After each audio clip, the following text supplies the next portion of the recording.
and welcome to the One More Thing podcast. I'm Brett Watson. I'm joined here today by Dr. Troy Doucet. Great job. Thanks, Great man. job this Sunday. Thank you. Thanks, bro. Yeah, I really enjoyed it. The thing I guess I wanted to discuss further with you is the distinction between joy and happiness, because I feel like most people use them synonymously, Yeah. you know, Yeah. and even view them that way. Yes. So let's dive into that a little bit. Yeah. It's a tough question. It right? is. And I don't think I really answered it with complete clarity on Sunday. You know, I gave some concepts of what I thought.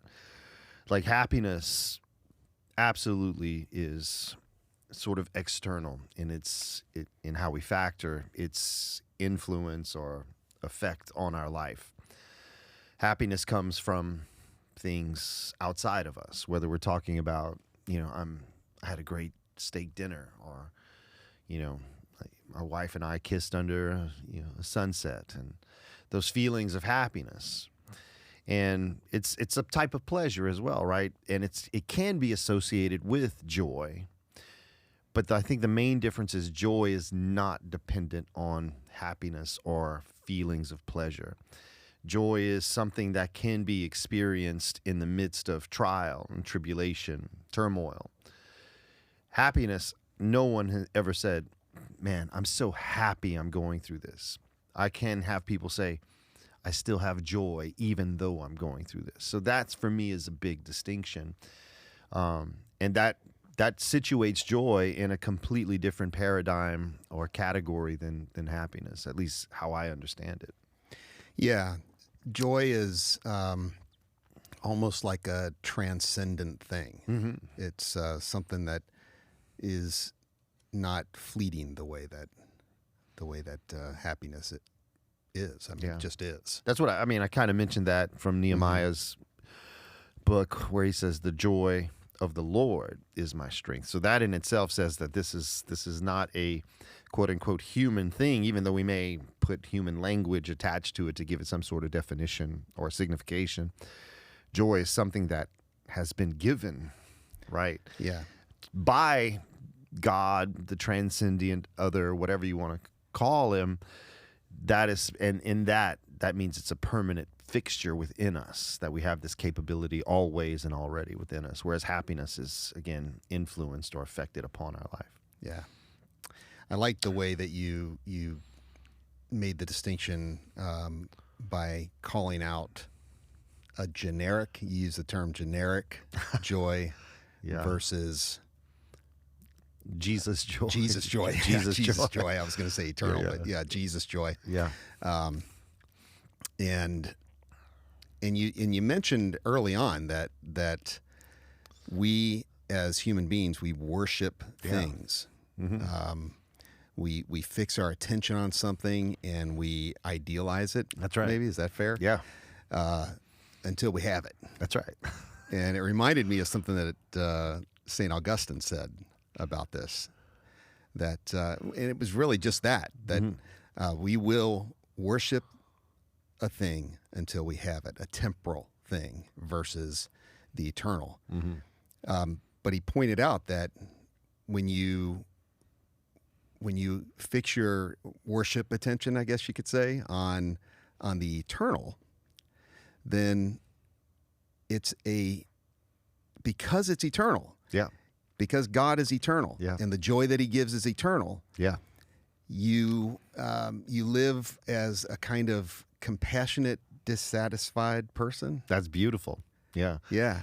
So you're in love, and you can give love without end, and you're never quite satisfied because you always know there's something more. That's right. Yeah. But it's not a bad thing. It's not That's like a beautiful bad thing. wanting. Yeah, that's right along with C.S. Lewis, right? When he wrote Surprised by Joy, he defines joy in a very Augustinian way, that joy is that satisfaction of being dissatisfied eternally. Yeah. And it's always something we're seeking. But if you look at that as like how Jesus even uses the word truth. Truth is not something that becomes settled. Right. It is constant searching and discovery and uncovering of things. And that's a beautiful way. That's contrary to our human desire for satisfaction. And that's why I say we worship things until we actually get our hands on them. And, I was being facetious, but it's true. Like, you think of how people, especially as a guy, I can only speak for myself, and that when you are pursuing a woman, like I pursued Esther, and you're putting your best foot forward, you're sending sweet messages, you're sending flowers, and and you're worshiping that thing in the true sense of giving worth to. And then when you get it, it changes, right? It changes. Now it becomes familiar. And I think that there's something true to that I think should cross over the lines, that even particularly in our relationships, when I pursue someone that I love with that much intensity and that much desire, how do I keep that pursuit going?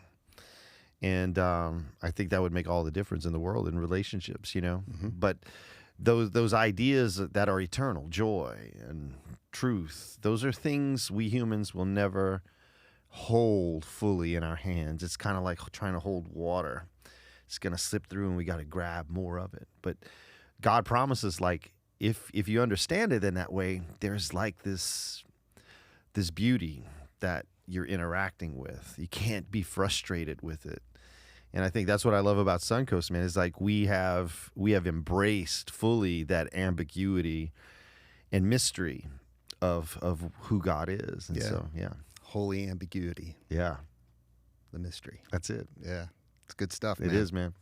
But to go back to the point of the generic joy and the Jesus joy, it's really funny, man, that you brought that up, because I was just on the phone as I came into the studio with a good friend of mine in Dallas. His name's Levi Burton. He's a very spiritual guy, man. And we may have a lot of differences theologically in what we believe, but when he speaks, like, I listen intently, because he taps into a very mystical aspect of what I believe God's Spirit does. And he just called and he said, hey, man, I have some things going on in my life tomorrow that I'm very concerned about. And, it's nothing health-wise or anything. It's just, some personal things. And he called me and he said, hey, I just was praying for you this morning. And he goes, I don't know where this came from. And he doesn't listen to my sermons. Like, he doesn't tune in or whatever. I'll talk to him about him and we'll have a discussion. But he goes, I want you to know that tomorrow is not outcome-based. No way. I swear. He goes, tomorrow's not outcome-based. He said, your joy is not outcome-based. No and I said, way. dude, did you listen to my sermon yesterday? He goes, no. He goes to his church. And I said, man, I said that same thing. Dude, I'm freaking emotional. I said, that's that same thing. Yeah. He said, what'd you say?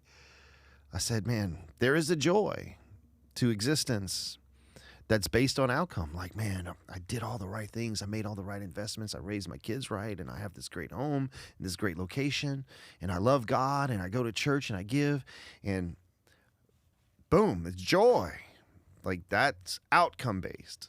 And I said, but there's this Jesus joy that's outpouring based. That the outcome doesn't matter. That I'm living my life this way. And I said, and it says that for the joy that was set before him, he endured the cross, not even thinking anything of the shame it would bring him or his family. And now he sits at the right hand of God, which is very symbolic. It's like Jesus sitting at God's right hand. And I said, and that's the joy that Jesus, even hanging on a cross, looks down and goes to the people who nailed him to it. I forgive you. I forgive you. This isn't the outcome I wanted. I wanted people to really grasp the nature of God's love I was trying to teach. But here's another way I could show how to teach God's love. I forgive you. And I said, that's outpouring based. And dude, like, he's on the other line, just like bawling his eyes out. He's like, that's crazy. So we had tapped into that Isn't that wild? It's crazy, man. It's crazy. It just, we embrace skepticism here, right? Yeah. And healthy skepticism, but when things like that happen, man, Yeah, it was crazy. just you feel the connectedness Yeah, that God brings to all of us. yeah, That's wild. yeah, man. Yeah, I love that. No, I think it's a good stopping point, man, because Yeah. It was hard for me to preach yesterday. I said it in a staff meeting, because my son wants to live here and all these things, and I have to go through this rigorous legal process and the questioning of my ability to be a dad and all these things. And I didn't even want to preach yesterday. I didn't even want to preach. And but again, it's not outcome based. Joy is not outcome based. Joy is, it sounds weird, it's income based. It's inner, right? Not like the income you make.